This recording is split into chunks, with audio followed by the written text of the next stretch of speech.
हम डिस्कशन कर रहे हैं भारतीय इतिहास पर आधारित one liner quiz. Question number 1 है, कालिदास ने मेघदूत की रचना किसके दरबार में की थी? तो ये की थी वाकाटक नरेश प्रवर सेन द्वितीय के दरबार में। नेक्स्ट क्वेश्चन है, क्वेश्चन नंबर 2, गंगा यमुना की मूर्ति किसके काल की देन है? तो ये गुप्त काल की देन है। क्वेश्चन नंबर 3, अष्टांग हृदय की रचना किसने की थी?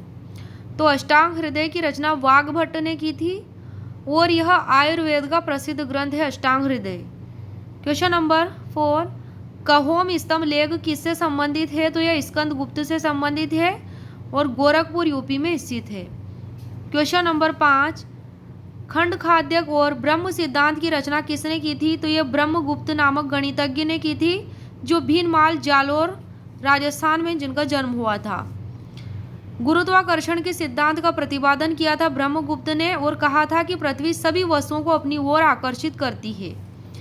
नेक्स्ट क्विज है क्वेश्चन नंबर 6, 12वीं सदी में लीलावती नामक गणित पर पुस्तक किसने लिखी थी? तो यह भास्कर द्वितीय ने लिखी थी। क्वेश्चन नंबर 7, उस्ताद मंसूर किस विषय पर चित्र बनाने में विशेषज्ञ था? तो पक्षियों और फूलों के चित्र बनाने में विशेषज्ञ था और जहांगीर के समय का प्रसिद्ध चित्रकार था उस्ताद मंसूर। क्वेश्चन नंबर 8, जहांगीर के समय का चित्रकार अबुल हसन कौन से चित्र बनाने में विशेषज्ञ था? व्यक्ति के चित्र बनाने में विशेषज्ञ था।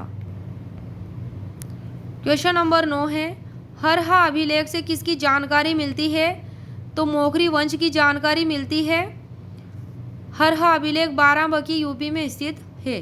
क्वेश्चन नंबर 10, अजंता की गुफा नंबर 2 में चित्र का विषय क्या था? तो इसमें झूला झूलती हुई राजकुमारी का चित्र है अजंता की गुफा नंबर 2 में। क्वेश्चन नंबर 11, पाल साम्राज्य को रूहमा किसने कहा है? तो पाल साम्राज्य को रूहमा अरब यात्री सुलेमान ने कहा है। Question number 12, the life divine पुस्तक किसने लिखी? तो ये अरविंद घोष ने लिखी और सावित्री पुस्तक भी अरविंद घोष ने लिखी। अंग्रेजी की सबसे लंबी काव्यात्मक कविता है सावित्री। क्वेश्चन नंबर 13, मैं समाजवादी हूँ पुस्तक किसने लिखी थी? तो ये स्वामी विवेकानंद जी ने लिखी थी।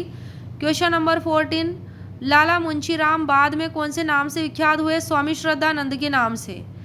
प्रश्न नंबर 15, स्वामी दयानंद सरस्वती की पुस्तकों के नाम लिखिए। सत्यार्थ प्रकाश जो हिंदी में लिखी गई थी 1874 में, पाखंड खंडन, वेद भाष्य भूमिका, ऋग्वेद भाष्य, अद्वैत मत का खंडन, पंचमहायज्ञ विधि, वल्लभाचार्य मत खंडन, ये सभी स्वामी दयानंद सरस्वती जी की पुस्तकें हैं।